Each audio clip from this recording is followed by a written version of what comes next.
Nós vamos falar agora sobre os seres vivos. Sim. Formação dos seres vivos. Questão 43. Quando começou a Terra a ser povoada, no começo tudo era caos. Os elementos estavam em confusão. Pouco a pouco cada coisa tomou o seu lugar. Apareceram então os seres vivos apropriados ao estado do globo.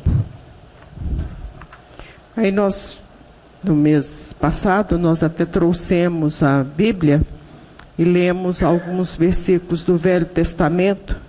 E quem quiser se inteirar melhor dessas informações, dessa questão 43, nós sugerimos que leiam a Gênese do Velho Testamento, atribuída a Moisés. Emmanuel fala da importância dos estudos dos textos sagrados, inclusive do Velho Testamento, e sobretudo à luz da doutrina espírita. E nós vamos ver esse estudo à luz da doutrina espírita num livro que se chama, do Emmanuel, que se chama Caminho da Luz. Então essa gênese planetária, quer dizer, o começo está falando que era o caos, como também foi dito lá na Gênese mosaica, lá no início do Velho Testamento. 44. De onde vieram para a terra os seres vivos? A terra lhes continha os germes que aguardavam um momento favorável para se desenvolverem. Os princípios orgânicos se congregaram desde que cessou a atuação da força que os mantinha afastados e formaram os germes de todos os seres vivos. Estes germes permaneceram em estado latente de inércia, como a crisálida e as sementes das plantas, até o momento propício ao surto de cada espécie. Os seres de cada uma destas se reuniram então e se multiplicaram. Então está falando do começo. Existe uma palestra do Divaldo que fala sobre a gênese planetária. Não sei nem se está no YouTube ou em algum lugar, porque nós assistimos essa palestra na década de 70, quando o Divaldo ainda era bem mais jovem. Nós assistimos essa palestra e ele fala, no contexto dela, que tudo inicia-se com as amebas. Então é aquela história do espor, está lá no Velho Testamento, e vai ampliando e modificando as moléculas até tornarmos seres humanos. E voltamos a dizer da importância desse estudo, porque aprendemos também lá no A Caminho da Luz, que Jesus, o nosso governador espiritual do planeta, ele participou como líder, como grande, o maior espírito daquela coorte de espíritos. Ele é o espírito responsável pela elaboração, pela formação do planeta. Vamos ver também lá no Caminho da Luz que essa coorte, quer dizer, esse colégio, essa reunião de espíritos puros, sob o comando de Jesus, se reuniram na Terra, nas imediações da Terra, por 2 vezes.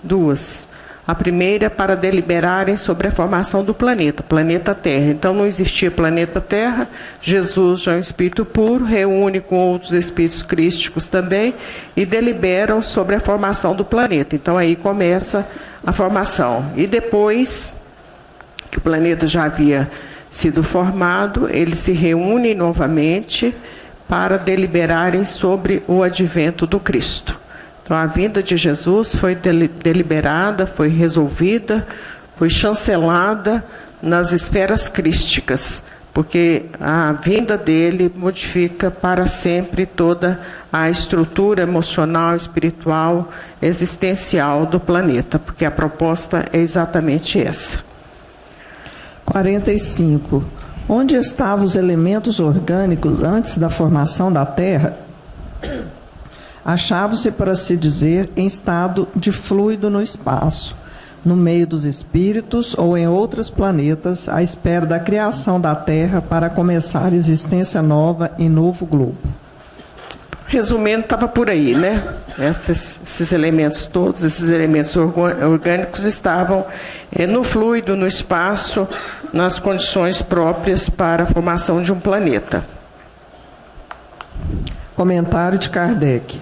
A química nos mostra as moléculas dos corpos inorgânicos unindo-se para formarem cristais de uma regularidade constante, conforme cada espécie, desde que se encontrem nas condições precisas.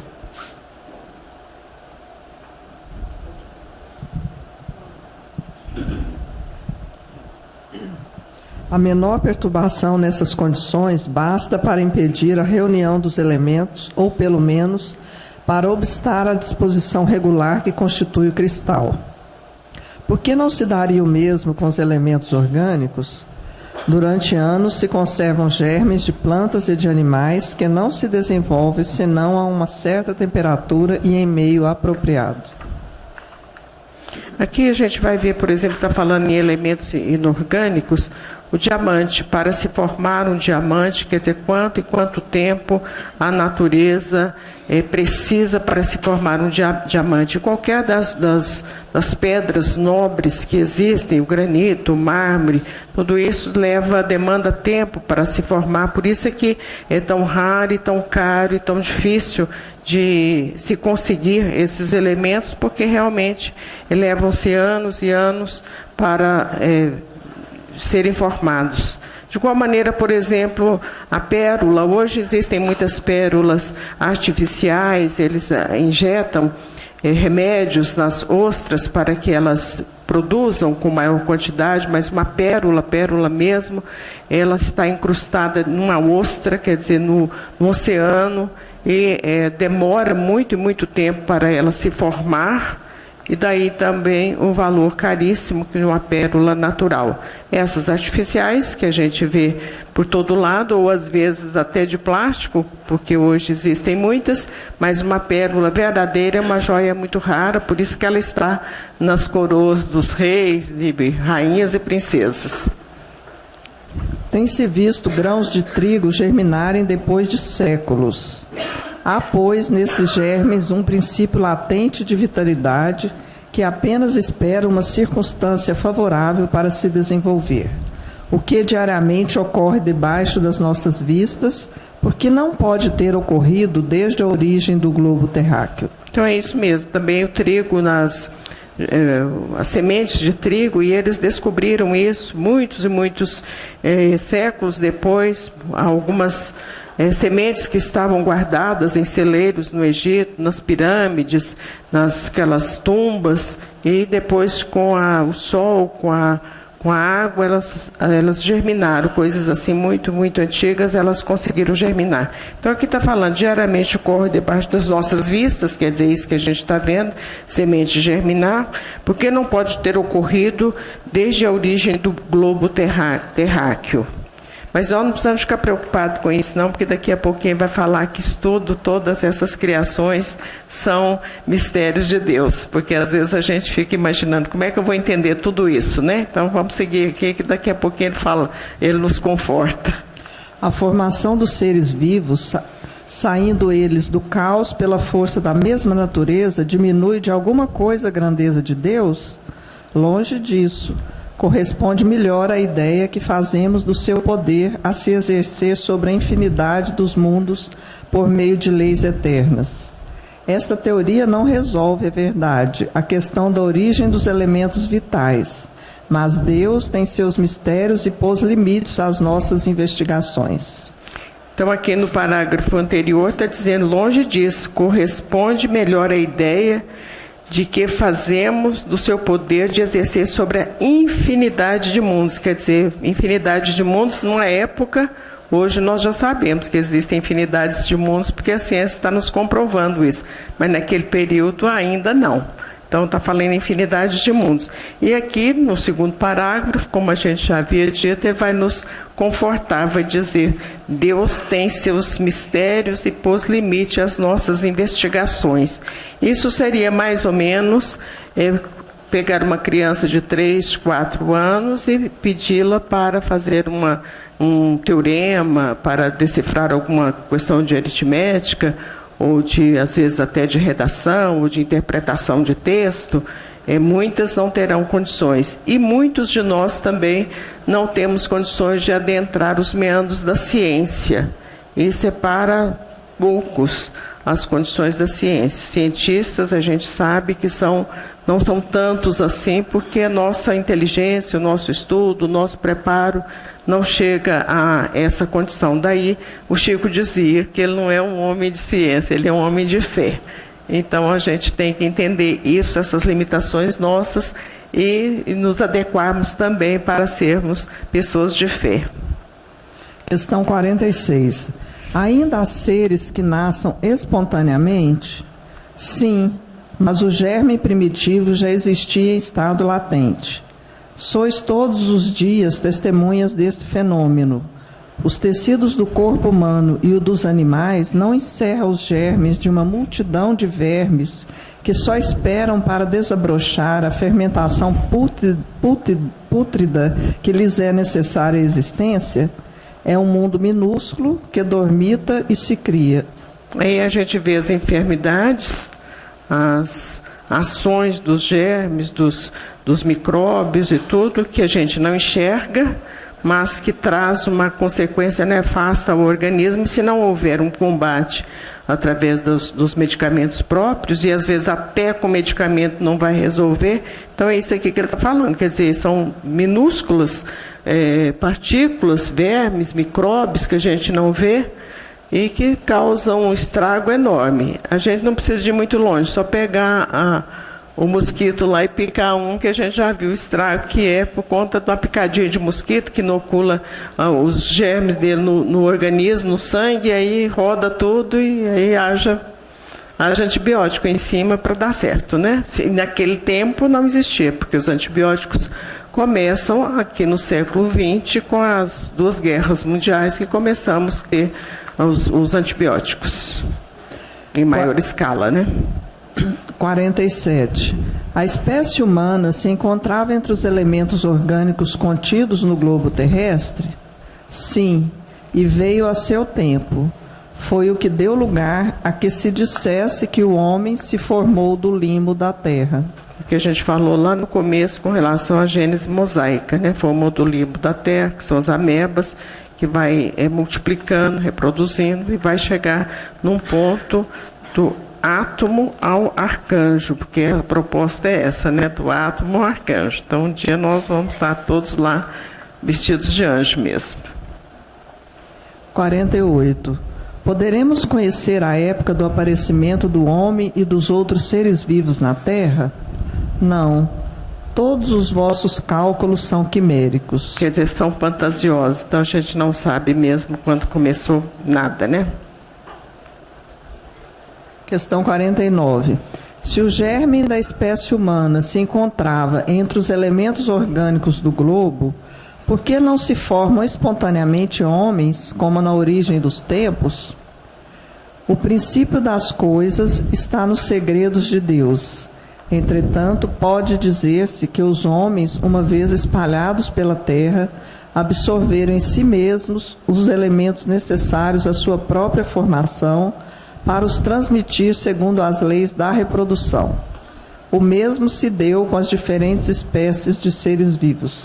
Então, aqui nessa questão 49, a gente vai ver que não foi, vamos ver mais para frente também, que não foi somente um casal, não foi somente o Adão e a Eva. Porque se a gente observar aqui nas Américas, existiam, e quando os portugueses chegaram, os índios já estavam aqui, em todas as Américas, América do Norte, América Central, América do Sul, eles já estavam aqui. Então, eles já existiam, embora não tivesse a menor possibilidade de comunicação, mas eles já existiam. Os textos católicos falam que eles desceram pelo Estreito de Bering, mas isso é uma coisa assim que não tem essa comprovação nenhuma. O certo é que eles já estavam aqui quando esses espanhóis e portugueses e ingleses chegaram nas Américas, eles já estavam aqui. Então, com certeza foi nessa colocação que foi trazida aqui nessa questão 49 do Livro dos Espíritos. Formação dos seres vivos, questões 43 a 49. Esse já é um resumo do que foi feito, né, para a gente encerrar esse assunto aqui. Foi nos oceanos que surgiram os primeiros passos da vida na Terra, com o encontro dos 2 elementos, físico e espiritual.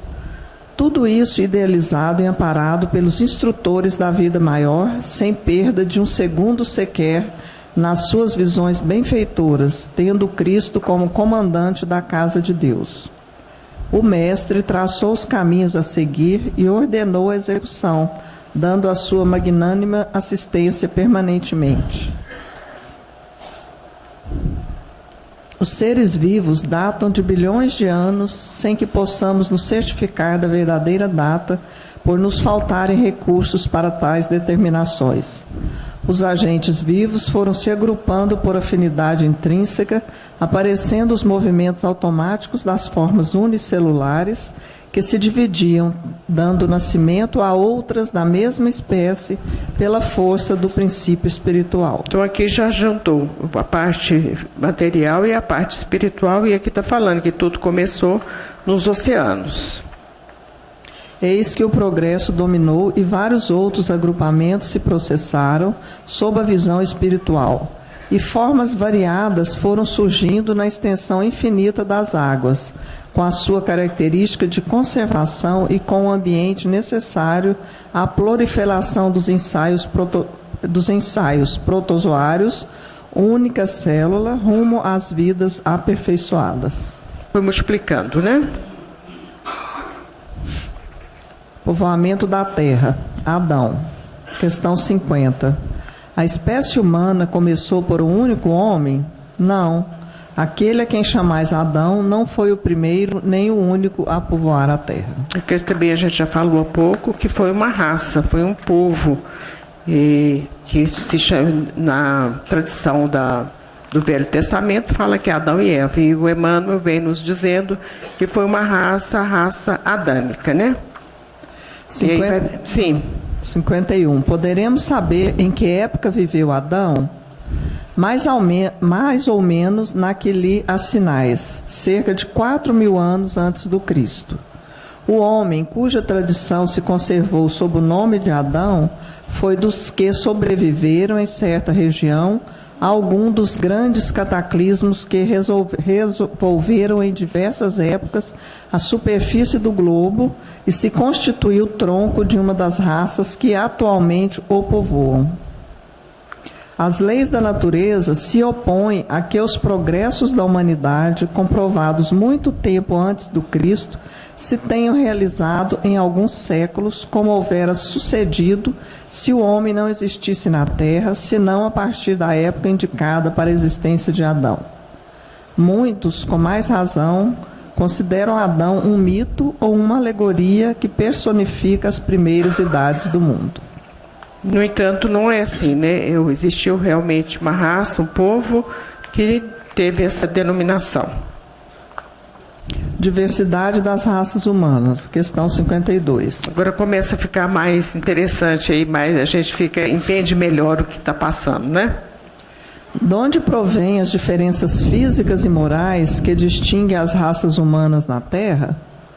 Do clima, da vida e dos costumes. Dá-se aí o que se dá com dois filhos de uma mesma mãe, educados longe um do outro e de modos diferentes. Em nada se assemelharão quanto ao moral. E a gente vê interessante essa diversidade, porque se nós pegarmos os habitantes da região setentrional da Europa, Finlândia, Suécia, Islândia, esses países próximos lá do polo, a Finlândia, por exemplo, ela fica a 800 quilômetros do Polo Norte. São todos muito, muito claros, cabelo muito, muito branco, olho muito claro. Se pegar uma pessoa com essa característica e colocar no sol da África, ela não resistiria. Daí, então, a necessidade das pessoas terem pele mais escura em determinados locais onde o sol é muito inclemente, muito forte. Então, a misericórdia de Deus mostrando, colocando as pessoas nos lugares certos, de acordo com o próprio clima do país. Nós, por exemplo, que temos uma miscigenação, quer dizer, fomos muito misturados, se nós pegarmos, e até já falamos sobre isso, pegarmos o mapa o mapa mundi, pegarmos a África e trazermos para a próxima, ela se encaixa como se fosse quase um quebra-cabeça no litoral do Brasil, no imenso litoral do Brasil. Então, a informação que entre esses dois países existia uma extensão de terra, que é a Atlântida, o continente desaparecido, que nós imaginamos que seja uma lenda e que foi um fato real, e daí vem o Oceano Atlântico. De igual maneira também, na região mais próxima, na Ásia, ali próximo ao Japão e Paquistão e aquela região toda lá, a Lemúria, onde existem muitas ilhas, uma grande porção de terra foi submersa, então ficaram algumas terras e lá são ilhas. O Japão, por exemplo, ilhas, e outros países também que existem na Ásia, que são ilhas exatamente porque houve essa submersão de terras e formou-se então esse continente asiático. Então há a espiritualidade, Jesus como nosso governador espiritual, ele observa tudo e coloca a pessoa no lugar certo, exatamente também para observar as questões do clima. 53.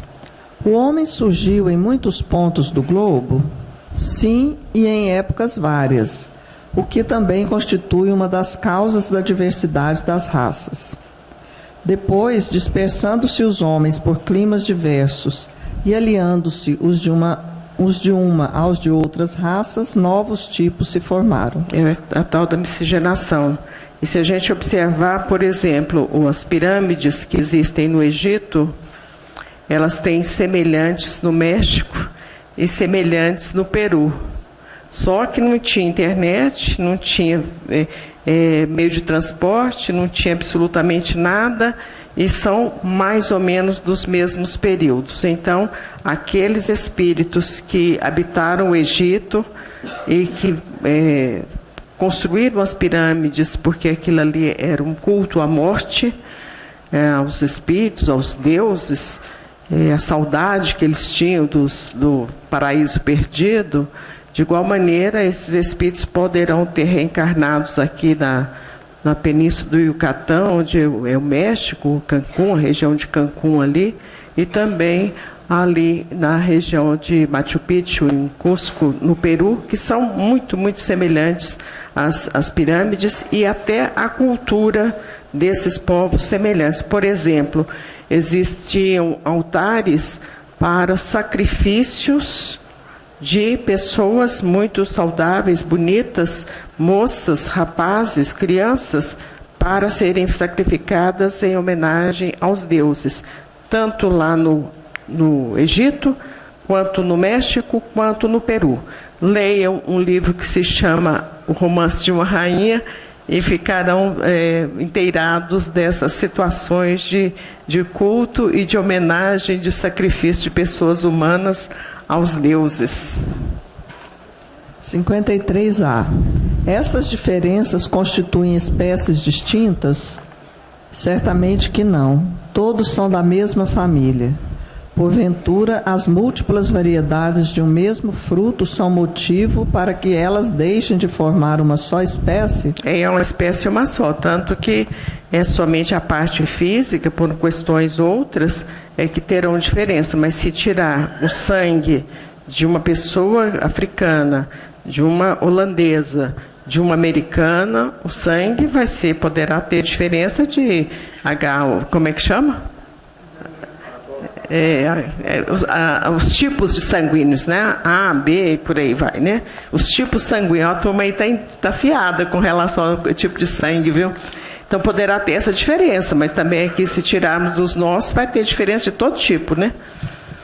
54. Pelo fato de não proceder de um só indivíduo à espécie humana, devem os homens deixar de considerar-se irmãos? Todos os homens são irmãos em Deus, porque são animados pelo Espírito e tendem para o mesmo fim. Estais sempre inclinados a tomar as palavras na sua significação literal.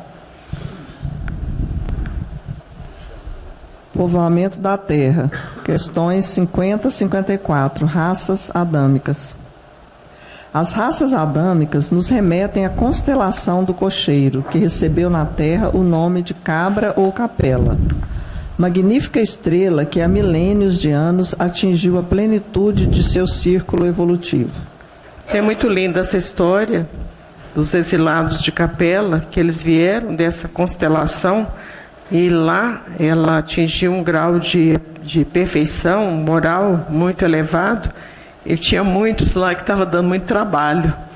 E aí a espiritualidade amiga, sob o comando de Jesus, e também está lá no livro Caminho da Luz, que poderão conferir, inclusive, o diálogo que Jesus teve com os representantes dessas raças.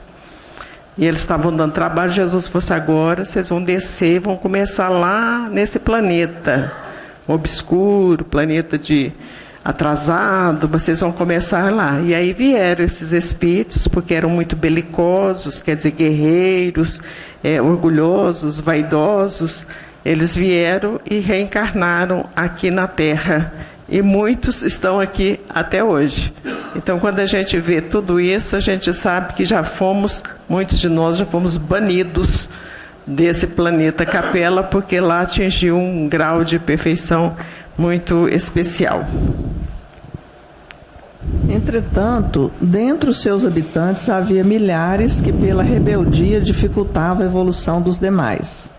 Havia necessidade de um saneamento geral, e isso foi feito. Os rebeldes passariam a reencarnar no longínquo planeta Terra para, através da dor, ressarcirem o passado. Muitos só voltaram ao seu planeta de origem após muito sofrimento e reajuste de contas. Outros ainda se encontram na Terra até hoje. Por isso que a gente disse há pouco que eles cultuavam muito a morte, porque eles tinham muita saudade do paraíso perdido. Muitos retornaram mais rápido e outros ainda estão por aqui até hoje. Os egípcios foram os que vieram exilados lá desse planeta, Capela, e foram os que retornaram primeiro. E daí a gente vê as construções dos egípcios. Ontem, quem teve a oportunidade de ver um canal que estava passando sobre os egiptólogos, que são as pessoas que estudam essas ruínas egípcias, devem ter observado que até hoje não se sabe como que construiu uma pirâmide. Até hoje não se sabe como muitas e muitas construções foram edificadas ali. Mas todos sabem que aquela primeira esfinge que tem na frente das pirâmides de Quéops, Quefre e Miquerinos, que são as pirâmides mais portentosas e mais importantes do Egito, todos sabem que aquela que tem uma cabeça de homem, humana, e um corpo de animal, ela está ali para proteger as demais pirâmides. E existem milhares de pirâmides no Egito, não somente aquelas 3 que a gente vê nos filmes, não. Existem milhares de pirâmides. Então, como é que eles construíram isso? Ninguém sabe. Como eles embalsamavam as pessoas, que até hoje, qualquer museu importante do mundo tem aquela quantidade de múmias, inclusive aqui no nosso Museu Nacional, que foram incineradas ao ano passado, no final do ano também, existiam essas múmias egípcias. É uma ciência que se foi, porque eles foram embora e não deixaram rastro por aqui. Foi assim que Jesus recebeu aquela turba de espíritos sofredores e infelizes. É a figura do paraíso perdido que aprendemos no Catecismo da Igreja Católica. Esses exilados de Capela se dividiram em 4 grandes grupos. Os áreas de onde descende a grande maioria dos povos brancos da família indo-europeia, e ainda os latinos, os celtas, os gregos, além dos germanos e dos eslavos. Esses eram o mais encrenqueiro de todos, essas áreas, e continuam até hoje. As guerras, a quantidade de guerra que já teve, guerra mundial, pode ver que essa turma aqui está envolvida nela. Esses 4 grandes grupos trouxeram muito progresso e ainda se juntaram aos povos da raça negra e amarela que já existiam. A raça adâmica, tendo ouvido as palavras do Cristo, quando se sua preparação para incursionar pelo planeta trazia uma reminiscência das palavras do Senhor. Por isso, a mensagem do Evangelho foi cantada e prenunciada milênios antes do advento do Cristo. Essa mensagem foi falada na China, no Egito, na Pérsia e na Índia. Então aqui nós vimos que esses que vieram, eles se juntaram a raças que aqui já estavam. E está falando aqui que a raça negra, portanto os africanos já estavam lá, e a raça amarela também. E aí nós observamos que a raça amarela, no caso são japoneses, chineses, eles são muito mais preparados espiritualmente do que o ocidental. Sempre falamos que o oriental tem mais preparo espiritual, ele é mais equilibrado, mais sereno, mais gosta de meditação, sobretudo o japonês tem um respeito enorme uns pelos outros. Eles já estavam aqui, quer dizer, já estavam caminhando quando esses chegaram e vieram porque estavam perturbando a paz lá nesse planeta Capela. E aí nós falamos há pouco também que a raça adâmica, tendo ouvido as palavras do Cristo, porque Jesus reuniu com eles, falou só, vocês vão para lá, mas eu vou também estarei para ajudá-los. Então eles estão ouvindo a palavra de Jesus, trazia uma reminiscência. Por isso a mensagem do Evangelho foi cantada e prenunciada milênios antes do advento do Cristo. Porque todos os avatares e todos que antecederam, e sobretudo os orientais, os grandes líderes do Oriente, o Krishna, o Buda, o Confúcio, todos eles já falavam davam as mesmas orientações que foram trazidas por Jesus. E quando Moisés chega também, o Decálogo, os 10 mandamentos, também já é uma sinalização da chegada do Senhor. E os historiadores falam que o século I da era cristã foi um século que atribui-se à serenidade, às artes, o encanto que foi a era de Augusto, o grande imperador romano. No entanto, Emmanuel diz que não foi por conta do Augusto, não. Foi exatamente porque toda a psicosfera da Terra, no século do advento de Jesus, do Cristo, já estava preparada para recebê-lo. Mais ou menos assim, a gente vai receber uma pessoa muito importante aqui hoje, a gente vai limpar o centro, vai organizar, vai colocar flor, vai deixar bonito. Nós estávamos recebendo, naquele período, o governador espiritual do planeta. Então, o planeta todo foi envolvido em muitas bênçãos. Os egípcios. Dentre os degredados na terra, os que constituíram a civilização egípcia foram os que se destacaram na prática do bem e no culto à verdade. Tanto é que eles acolhem lá o Moisés, né? Foi um ato de caridade, aquele momento ali, acolheu Moisés. Estes eram os que menos débitos possuíam para com a justiça divina. Tinham uma visão mais precisa sobre as questões do espírito, tinham uma saudade torturante da pátria distante, eram iniciados em ciências ocultas, daí o culto à morte.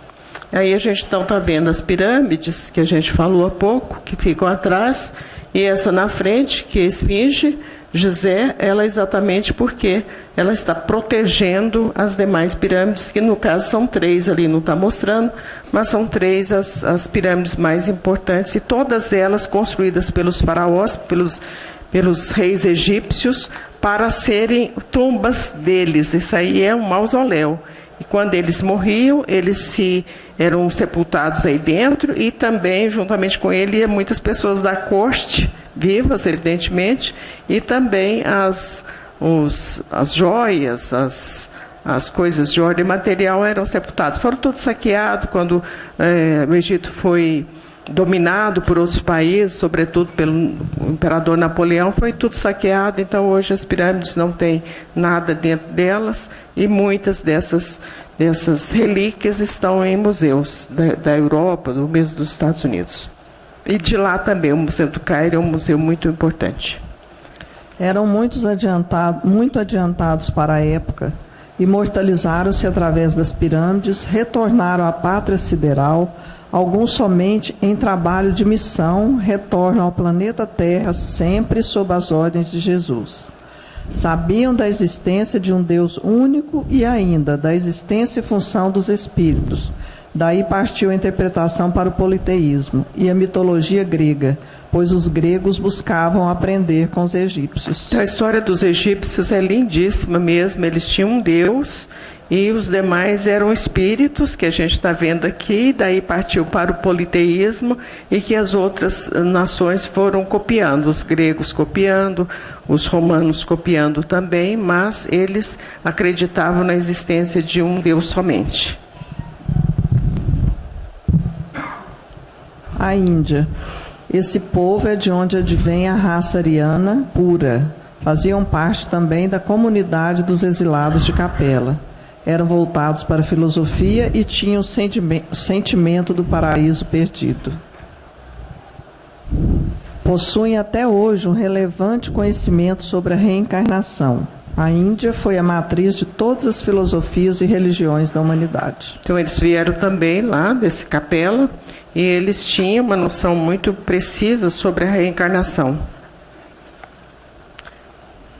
E eu estou achando que nós vamos deixar a família indo-europeia para a semana que vem, mês que vem.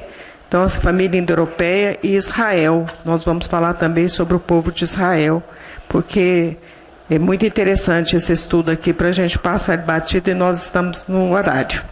No mais, que Jesus nos abençoe, nos ilumine, nos proteja, para que tenhamos o entendimento das mensagens trazidas pela